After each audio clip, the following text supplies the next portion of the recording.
Lena Matthews tied her apron with practiced efficiency as the first soft light of dawn spilled over Sunny Spoon Diner. At just 27, she had already become a fixture in the place, having worked the early morning shift for 3 years straight. Every single day, rain or shine, she arrived by 5 a.m. to prep for the loyal blue-collar crowd that would flood in like clockwork by 6. The pay? Well, it was barely enough to scrape by. The tips? Inconsistent, just like the weather. And her manager? A grumpy man who seemed allergic to smiles. But somehow, Lena loved it. Yes, genuinely loved it. How, you might ask? Because of the regulars, the people. The construction workers who remembered her birthday without fail, the teachers who shared stories from their rowdy classrooms, and the elderly couples who always split a single breakfast plate, sipping their coffee with love-filled glances. These small interactions brought her joy, real joy, the kind that kept her going even when her feet ached and the sky outside was still dark.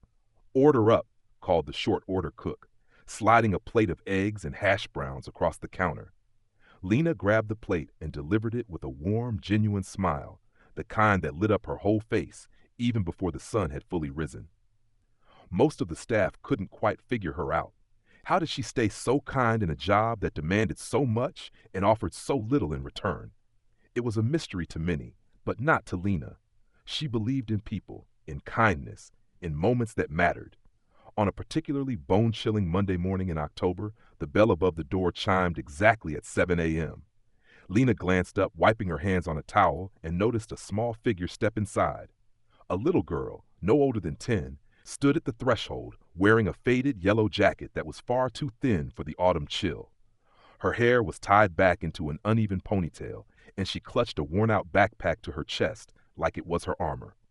Without saying a word or looking at anyone, she slid into the corner booth, the one farthest from the door, and sat hunched, barely visible over the tabletop. Curious and concerned, Lena approached with a menu in hand. "Good morning. Can I get you something?" she asked gently. The girl looked up, just barely, and whispered, "Egg sandwich, please." Her voice was so quiet, so fragile, that Lena had to lean in to catch the words. When it came time to pay, the girl opened her backpack and carefully counted out a few crumpled dollar bills and a handful of quarters, her cheeks flushing with embarrassment when she realized she was nearly $2 short. "It's okay," Lena said softly, offering a reassuring smile. "We have a student discount." She covered the difference from her own pocket, no hesitation, and even snuck in a warm glass of milk with the sandwich. "Growing bones need calcium," she said with a playful wink. The girl didn't respond, didn't smile, didn't even meet her eyes, but she ate every single bite. And her eyes, they kept darting to the door, as though she feared someone might walk in and change everything. This routine continued like clockwork for 2 weeks. Every morning at 7 a.m., the yellow jacket appeared, followed by a quiet order, Lena's quiet generosity, and complete silence from the girl. She never said more than what she had to. Never smiled, never made eye contact, but she always came back. That meant something, didn't it? Then, on the 15th day, just as Lena placed the sandwich and milk before the girl, Rick, the perpetually irritated diner manager, stormed over, his face scrunched with frustration. "You giving out free food again?" he demanded, loud enough to turn heads. Lena straightened. "She pays most of it.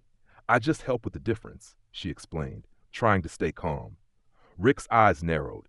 "She's not a paying customer. Stop playing Mother Teresa in my diner." The girl's shoulders shrank even further into herself, her eyes fixed on the table like she could disappear into it. "She's just a child," Lena whispered. "I can't let her go to school hungry." "Not your problem," Rick snapped. "No more freebies, or it comes from your check." Lena bit her lip and gave a small, reluctant nod. She could feel the shame radiating off the girl like heat. It stung more than anything Rick had said. The next morning, a new sign was pinned to the staff bulletin board. Lena stared at the notice, her stomach twisting into tight knots. The message couldn't have been clearer. Rick was watching her. "Guess your charity case is cut off, Danny," another waitress quipped as she snapped a photo of the sign and sent it into the staff group chat with the caption, "Lena playing guardian angel again." A flurry of laughing emojis followed. "You shouldn't stick your neck out," warned Martin, the elderly line cook. Jobs hard enough without making waves. Lena didn't respond. She just kept refilling ketchup bottles like a robot, her mind and heart firmly on the girl in the yellow jacket. At 2:15 that afternoon, Rick called her into his cramped office behind the kitchen. A single sheet of paper sat on his cluttered desk, an official warning notice. "Sign here," he said, not even bothering to look up from his invoices. "Consider this your first and only warning about unauthorized discounts." "Rick, she's just a kid," Lena began, her voice shaking. "Not our problem," he interrupted, cold and dismissive. "Parents should feed their own kids. Sign it." Lena took the pen with trembling fingers. She could have argued. She could have explained how the girl counted every penny, how her jacket grew more worn with each passing day, how she always came alone and always looked over her shoulder. But what good would it do? Rick didn't care, so she signed. "Don't make me regret keeping you on," he said as she turned to leave. "Plenty of people would take your job tomorrow." That night, Lena lay awake in her tiny studio apartment, her heart heavy with guilt and worry. She couldn't afford to lose this job. Rent was due. Student loans loomed. Waitressing jobs that fit around her night classes were nearly impossible to find. But the thought of turning that little girl away, it made her sick to her stomach. So she made a decision. The next morning, Lena would pay for the girl's breakfast in full, out of her own pocket. No discounts, no charity, just a legitimate sale. Rick couldn't say a word. At precisely 7 a.m., the yellow jacket appeared again. Lena smiled, just like always. "The usual?" she asked. A small nod followed. Lena brought out the sandwich and milk, then quietly paid for it at the register herself. The girl ate in silence, careful and precise in every movement, like someone used to staying invisible. But then, something changed. As Lena cleared the nearby tables, she saw the girl pull a folded piece of paper from her backpack and slip it under the empty milk glass before quickly leaving. Lena picked up the note and unfolded it carefully. In large, shaky handwriting, it read, "You're the only one who talks to me without being scared. I like the milk every morning. Thank you. E." Something caught in Lena's throat. She slipped the note into her apron pocket and pressed it close to her heart. In that moment, she understood. This girl wasn't ungrateful. She wasn't rude. She just didn't know how to say thank you. Not in a world that had taught her to expect nothing. That afternoon, Lena found herself reviewing the security footage. "What are you doing?" Rick barked from behind. "Just checking if someone left a phone," she lied quickly. In truth, she wanted to know, did anyone ever drop the girl off? Was there someone watching over her? The footage showed the girl walking alone, stopping twice to glance over her shoulder before disappearing around the corner. "Focus on your actual job," Rick grumbled. "You're not paid to play detective." But that night, for the first time, Lena truly wondered, who is this child? Where does she come from? Not from curiosity, from concern. Because if you've ever helped someone without being properly understood, you know the truth. Real kindness needs no explanation. The next morning was gray, wet, and somber. Lena arrived even earlier than usual, preparing the egg sandwich just in time for 7 a.m. But 7 came and went. No yellow jacket. By 7:30, Lena was checking the door every few minutes, heart thudding with worry. Had Rick scared her off? Was she okay? Or worse, had something happened? At 8:15, the diner's energy changed. A sleek black SUV pulled up outside. 2 men in suits emerged, scanning the area before opening the rear door. A tall man stepped out, dressed in an impeccable black suit that somehow made the air around him feel heavier. 2 more men followed as he walked in. The diner fell silent. Forks hovered midair. Rick hustled out, suddenly polite and sweaty. "Good morning, sir. Welcome to Sunny Spoon. How can we help you?" The man ignored him, his sharp, intelligent eyes scanning the room. "I'm looking for the person who's been helping my daughter." Lena froze. "My daughter," he said again, voice calm and deliberate. 10 years old, yellow jacket. She's been coming here for breakfast. With a pounding heart, Lena stepped forward. "That's me," she said softly. "I've been serving her." The man turned to face her. He studied her for a long, silent moment. Then his expression softened. "She hasn't eaten breakfast outside our home since her mother died," he said. "You're the first person she's spoken a complete sentence to in 3 years." The entire diner went silent. "I didn't know," Lena whispered. He stepped closer. "Nathan Everett," he said, extending his hand. Gasps echoed around the diner. Even Lena recognized the name. Nathan Everett, tech investor and philanthropist. "My daughter is Elena," he continued. "After her mother's accident, she developed selective mutism. Nothing helped. Until yesterday. She gave her tutor this." He pulled out the same folded note Lena had seen. "This is the first time she's reached out to anyone." His voice cracked ever so slightly, and in that moment, Lena realized her simple act of kindness had changed a life. Rick took a cautious step forward, suddenly adopting a tone so polite it was almost comical. "I had to find out who you were," he stammered, trying to salvage whatever authority he thought he still had. "Mr. Everett, I can assure you, our establishment always welcomes your daughter. In fact, I personally instructed Miss Matthews to take special care of her." "Really, Rick? Now you remember how to be considerate?"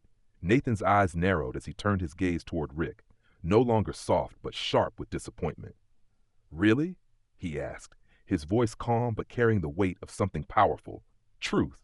Because my security team reviewed your establishment before I entered, they overheard quite a different story from your staff." Rick's face drained of color so quickly, it looked like someone had hit a dimmer switch. He stood frozen, his lips twitching as he searched for an excuse that wouldn't come. Lena's heart pounded as she stepped forward, brushing off the awkward tension swirling around them.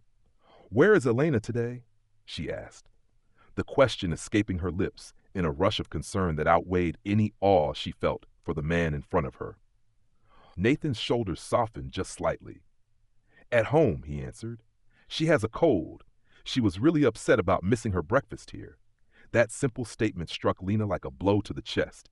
The thought of Elena, tiny, quiet, always braving the early morning chill in that worn yellow jacket, curled up at home, disappointed over missing a simple breakfast, made Lena's throat tighten. Nathan turned back to Rick, his tone shifting again, measured but unshakable. "I don't need your apologies," he said, slicing through the air like a verdict. "What I need are people like her." He motioned toward Lena. His voice held no exaggeration, just truth. From his jacket, he pulled out a business card and extended it to her. "Miss Matthews, if you're interested in opening your own restaurant, I'd like to fully finance it." Just like that. Lena stared down at the card, her breath catching in her chest. Her vision blurred as her hands trembled. "What? Was this real? Was he serious?" I don't understand," she said, barely able to form the words. "Why me?" Nathan looked at her with something close to gratitude. "You showed kindness to my daughter when she was invisible to everyone else," he said simply, as if that were the most obvious reason in the world. "I'd like to return that kindness." And then, as if perfectly timed by fate, the door chimed. Everyone turned. A small figure in a yellow jacket stepped inside, followed closely by an older woman, likely a caretaker. Elena, no longer anonymous, no longer just the girl, approached Lena slowly, her tiny feet silent against the floor. For the first time ever, she lifted her eyes to meet Lena's. "Will you still have egg sandwiches?" she asked, her voice small, but this time clear. It was a moment so tender, so raw, it shattered whatever walls Lena had left standing. She knelt down, tears spilling freely now. "Every single day if you want them," she promised. And then Elena smiled. Just a little one, soft and fragile, but real. If you believe kindness can be heard even when people can't speak, then you've just witnessed a miracle.